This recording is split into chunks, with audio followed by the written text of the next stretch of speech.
Assalamu alaikum wa rahmatullahi wa barakatuh. Welcome to lesson 13 in the Fiqh series. Alhamdulillah Rabbil Alameen. Wa salatu wa salamu ala Sayyidina Muhammad wa ala alihi wa sahbihi ajma'in. Amma ba'd. Allahumma faqihna fi deen. Allah bless us with understanding of this deen. Allahumma a'limna bima yanfa'una wa anfa'na bima 'allamtana wa zidna ilma. So, Bismillah ar-Rahman ar-Rahim. We continue with the author in still on the chapter of ghusl. So he says, Faslun, chapter wal-iqtisalatul masnuna. So the sunnah ghusls, the times when it's the occasions when it is sunnah to perform a ghusl. So we've already seen those things that necessitate the ghusls, the three that are for men and women, and the three that are specifically for women. That then brings about, we need to do the fard, the obligatory ghusl.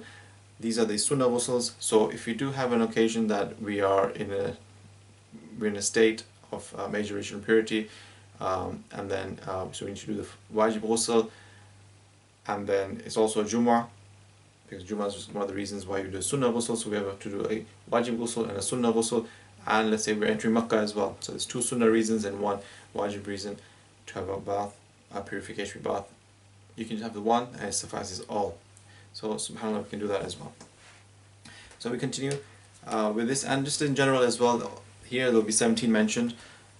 In general, a Muslim is always on his deen, his religion is of cleanliness, and we always maintain that, especially when we go together to, like in these cases, to perform a congregational prayer for any prayer as such, any gathering of the dhikr, any gathering of we're getting together as Muslims. It's sunnah to have a bath in those occasions as it is anyway. So it's always recommended to have a bath in those times. Similarly as well, like in Ramadan, every day of Ramadan, before Fajr comes back, and then we have to start refraining from eating and abstaining from eating and drinking and so on and so forth. It's sunnah to every day have a bath before the time to not eat and drink comes in. So that as well. So these are just general things that it's sunnah to have a bath on many different types of occasions. But here's 17 mentioned by the author. And it starts off with wal-iqtisalat wal-masnuna. So the sunnah ghusls are 17 ghuslan, 17, and these are listed here. Ghusl al-Jum'ah. So the first thing is Ghusl al-Jum'ah. So this is before the Friday prayer. It starts at the time of Fajr and goes all the way up till performing the prayer of Jumu'ah. Let's say, like in the Shafi school, we only have 39 people. We need 40 people. That's including the Imam. They can wait around. But if you're getting close to Asr time beginning, then you need to pray Zohar if that 40th person hasn't come. So it would be right up to that time when Jumu'ah can be performed. That the time is from Fajr on until that point. So as it comes in the hadith of the Prophet ﷺ, "Man tawadda'a yawm al-jum'ati fabiha wa ni'mat wa man iqtasala fal-ghusl afdal." That whoever performs wudu on that day of Friday, then is a good thing, but one who performs a ghusl, a purificatory bath, it is better. So we have that hadith, but then we have another hadith, ghusl al-jum'ati wajibun ala kulli muhtalimin, that the ghusl on the day of the Friday is wajib, obligatory upon every adult. So we have those two hadiths, they're contradicting. The second one is really specifying the first one, and because there's these two hadiths that's contradicting the Shafi school take that it is sunnah to perform a ghusl on the for the Friday prayer. So this is only linked to the people who are going to pray on the Friday prayer, that is sunnah. So the first thing was the Friday prayer. Before that, the next one is the two Eids, as we have two, there's two ticks for that, there's two in here, the Eid al-Adha and the Eid al-Fitr, Fitr being the first of Shawwal when Ramadan ends. We have that feast, that Eid, the day of happiness, as well as Eid al-Adha at the time of Hajj, for those who are not performing Hajj. So also for that occasion on that day is a sunnah, and on this day it goes from midnight. So midnight is not for us that it's midnight 12 o'clock, no, it's between Maghrib and Fajr. How many hours are there? And then look at which is halfway, and normally you'll see it's before, depending where you live obviously, of course, but normally it would be sometime before even 12 o'clock midnight. That is when you can take a bath for the Eid. That's going to be the next day, the prayer. seeking rain, al-istisqa, so this is to seek rain.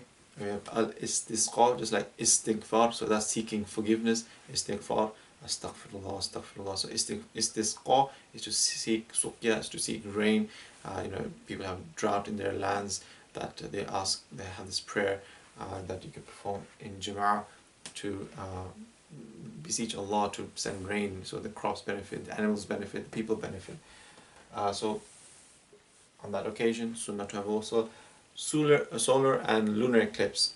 Khusuf is the lunar eclipse, and the kusuf is the solar eclipse. So it's a kha and it's a gaf.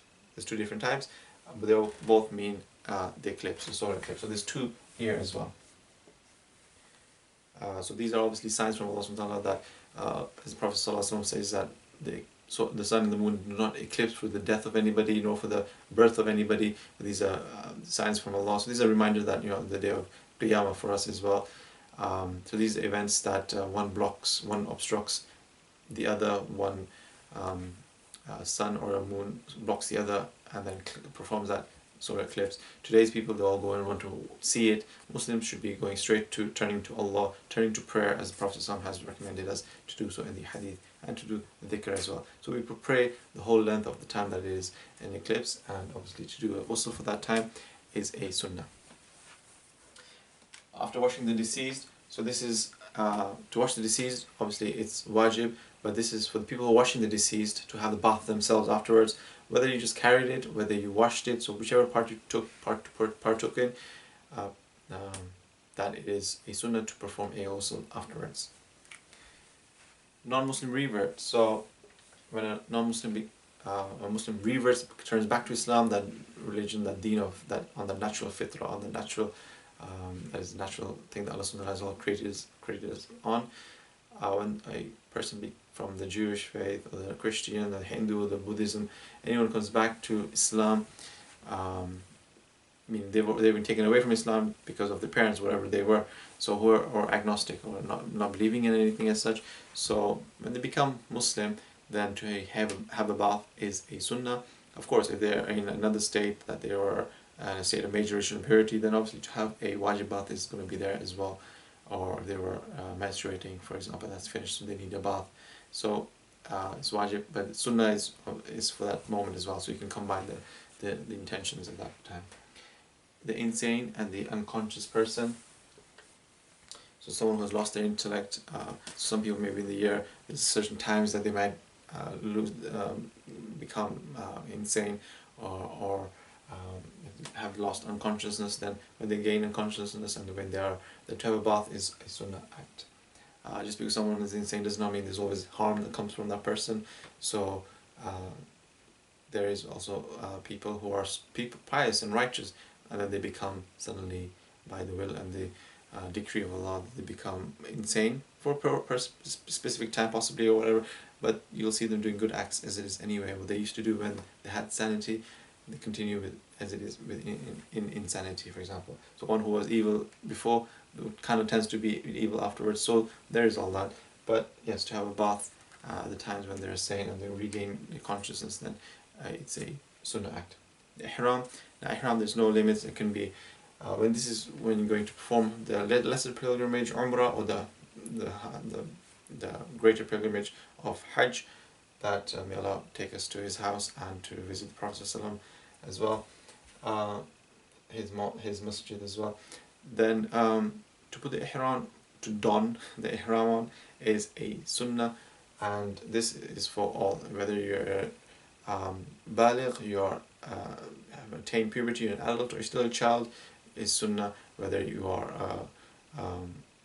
conscious, or you're insane or not insane. Sometimes people take their insane family members with them because they cannot just leave them at home. Like I said, some of them are really good. They don't make such a fuss or noise or such. They're quite mashallah, very good and well behaved as such. So for them as well to have perform a bath would be a sunnah.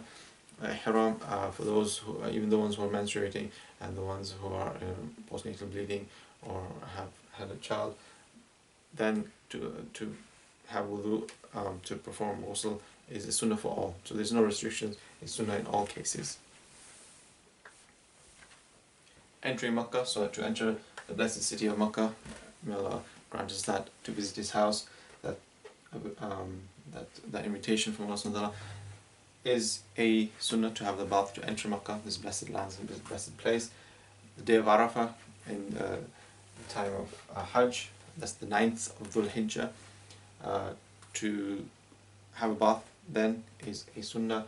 Again, that same day and night, when it comes to, because the night then is to stay in Muzdalifah, and that's from midnight, just a moment after midnight till Fajr, so to have a bath at that time.